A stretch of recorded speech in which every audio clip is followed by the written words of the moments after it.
Hello gamers and gamettes, what is going on? My name is Tenek127 and welcome back to another video. And guys, before we get to today's video, I do want to give a special thank you and a special shout out to Sabotage Studio for hooking me up with a Xbox Series X review key of their new RPG, Sea of Stars. Thank you so much, Sabotage Studio. And guys, enjoy the gameplay in the background. Like I said, we got Xbox Series X gameplay of Sea of Stars. And this is a really nostalgic turn-based RPG, and I am loving it so far. So let me tell you guys something about me, man. If you don't know me by now, I'm an RPG veteran. I've been playing RPGs for a very long time. I love my role-playing games and stuff like that. I've always wanted them to, to be a big part of this channel. I am 36 years old. All right, I'm an 80s baby. I come from the 1990s era of video games. I was playing things like the Sega Genesis, the Super Nintendo, the NES, the Sega CD. I got into the Nintendo 64, PlayStation, and all those fun stuff as they all came out, released and everything, and came out down the line and stuff like that. But, I was playing, a lot of that early generation, like old school gaming for a big portion of my life, especially a lot during my childhood. Actually, one of the first RPGs I ever played was Shining Force, which was an RPG on, I believe, Sega Genesis or Sega CD, if I'm not mistaken. I'm pretty sure it was Sega Genesis, but don't quote me on that. For people who know for sure, let me know down in the comments below. But I think it was Sega Genesis. And a lot of those RPGs were just classics, just awesome games. Like you'd have to be there to understand. I know some of you guys from the newer generation, you see a lot of these high-end graphics and stuff today, and you probably look at something like this and you're like, what? Ew, but not. Trust me, these were the games that got you immersed back in the day. And you want to know the scary part? With half of these games, there weren't no save files. So if you died, that was it. There was no continue, no pickup where you saved and left off. No. You started over. I'm thankful that's not in this game, but that's how a lot of those games were back then. But Sea of Stars is such a nostalgia trip and just like a love letter to classic RPGs. Whether you're playing like some of the older Final Fantasy games on like Super Nintendo or PlayStation 1 or anything like that, or whether you played things like Shining Force and stuff, like all of that stuff blends so well in this game, and it's just like such a reminder of that happy time. And the cool thing about this game is, right, they've taken this game and they've added some simple modern mechanics that make things flow, right. Like nothing crazy, nothing insane, or there's no like battle pass or anything like that. I'm talking things like climbing, mantling, stuff you couldn't do in some of these games back in the day. Like guys, you got to understand, a lot of those features were limited in games at one point in time. You couldn't mantle and hang on to stuff. You couldn't do a lot of that things. Everything had to have a ladder or stairs back in the day. And I remember saying to myself when I first tried the Sea of Stars demo over the summer, one of the first things I did when I got into the first town in the game, I'll never forget what I did. The first thing I did was I jumped in the water to see if it would kill me.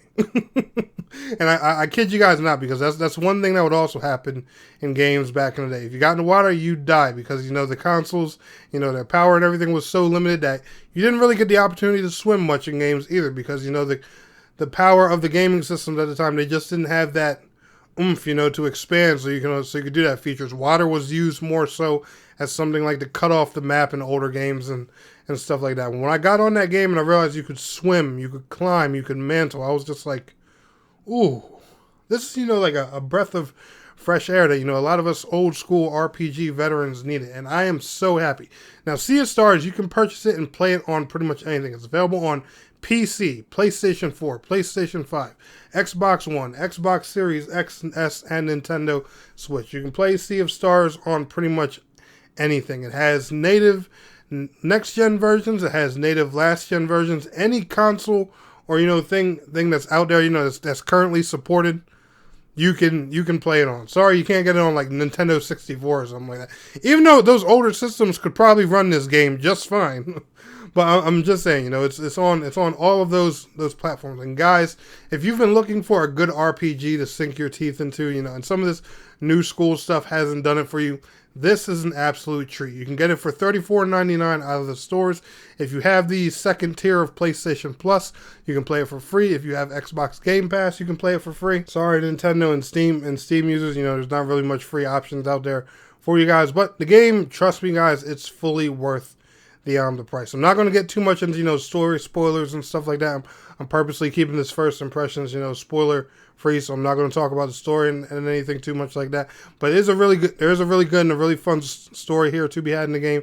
The visuals, really old school. The sound effects in the game, awesome. It's classic, but it's not like, like those annoying sounds. A lot of it's modernized, it's updated, but it's, it's nice, clean, and refreshing to your ears, so it doesn't sound like something that would come through like a monotone TV or anything like that. The combat in the game is actually a lot of fun. Yes, it's turn-based, but every single character has like cool different abilities and stuff like that add an extra piece of depth to the combat. Like, for example, the female character in the game, if you use one of her boomerang abilities, you can literally time yourself and push like the A button every time the boomerang lands on an enemy, and you can deflect it back, and you can keep sending it back and forth to different enemies, doing as much damage as you can as long as you're on par with the timing. The main guy with the sword and stuff like that, if you time your slashes right, similar to how Squall's Zantetsuken works in Final Fantasy. If you time your button presses right with the slashes, it'll do more damage. Like, every single character has something interactive with their moves and stuff, and it's just awesome. Like I said, there's a lot of interesting new modern mechanics added to this game, and they just make it even more interesting, even more fun, stuff like that. The boss fights are challenging. The enemies, they have that old school level of difficulty to them. There was even a point where, like, I was getting frustrated because I was getting killed by this mob of like these worms. And you would fight these guys in a turn-based battle, but one of their moves was they could always duplicate each other. And the thing about this game is there's a strategy and a special attack you can use to deal with every single enemy in the game in the right way. And I personally couldn't figure it out. And then I realized that my main character's little fire blast ability, once again, something that you can interact with, hold down the A button for a bit, and if you time it just right, you'll get the fireball to just the right size and blow the enemies away. I realized that these worm things were weak against this, and this move was also an AoE, so I could kill multiple of the worms at one time. There was this room I got into in a dungeon earlier where they were just, just overwhelming me, killing me back to back. It would be me and my 3 characters versus like 12 of those things. And, despite how high leveled we were, it was just too many. It's turn-based. And once it gets to their turn, there's, me and my 3 characters and our 3 attacks versus them and their 12 attacks. Despite us being super strong, they get to hit 12 times before we get to go again. So who do you think is going to win? Yeah.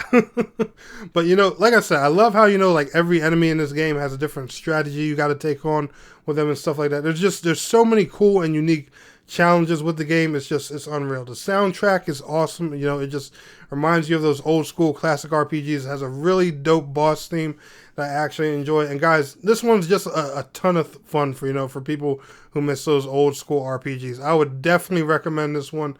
10 out of 10, hands down. Guys, just check it out. I'm still playing through it, but honestly, I love it so far, and I really don't have any complaints. I hope, more of these old school style RPGs start coming out, because, it's not only is it a nostalgia trip, but it'll also, let some of the newer school players see what, some of us gamers used to play back in the day, and, it'll be more urbanized for current consoles. Like, the fact that I can save in this game actually feels revolutionary, because I'm used to games like this not being able to save, believe it or not.